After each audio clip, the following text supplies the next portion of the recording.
నమస్తే, welcome to Telugu one news. నేను రూపానాథెళ్ళ. YCP ఊహలు పిచ్చి పీక్స్.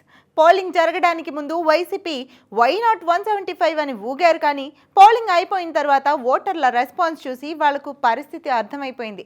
అంతకుముందు బుస్ అన్న వాళ్ళు ఇప్పుడు తుస్ అని కూడా అనడం లేదు. పైకి మేకపోతు గాంభీర్యాలు, ఉత్తుత్తి బిల్డప్లు ప్రదర్శిస్తున్నప్పటికీ వైసీపీ నాయకులు, కార్యకర్తలందరికీ మనసులలో జూన్ 4 తర్వాత నా పరిస్థితి ఏంటి దేవుడా అన్న ఆలోచనే మెదులుతోంది. అయితే మొన్న మధ్య వరకు జగన్ ఈసారి కూడా గెలుస్తాడు అని వేణుస్వామి చెప్పడం చూసి వైసీపీ వర్గాలు నిజమే అనుకున్నాయి. అయితే కేసీఆర్ గెలుస్తాడని వేణుస్వామి చెప్పాడు. కేసీఆర్ తుక్కుగా ఓడిపోయాడు. అప్పటి నుంచి వైసీపీ నాయకుల గుండెల్లో గుబులు మొదలైంది. లేటెస్ట్గా ఐపీఎల్లో గెలుస్తారని వేణుస్వామి చెప్పిన హైదరాబాద్ సన్ రైజర్స్ ఫైనల్స్లో దడేలు మనడంతో మరోసారి వైసీపీ వర్గాల గుండెల్లో బాంబులు పేలాయి.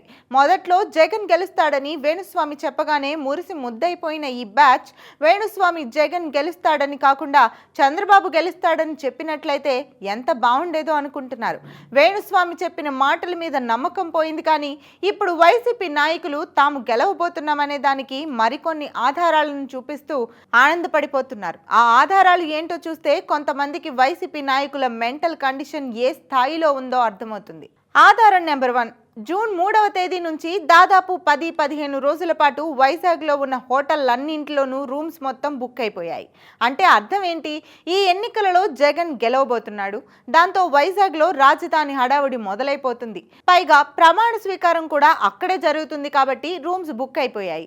వైసీపీ గెలుస్తుందన్న నమ్మకం లేకపోతే వైజాగ్లో ఈ స్థాయిలో హోటల్ రూమ్స్ ఎందుకు బుక్ అవుతాయి? ఆధారం నెంబర్ 2.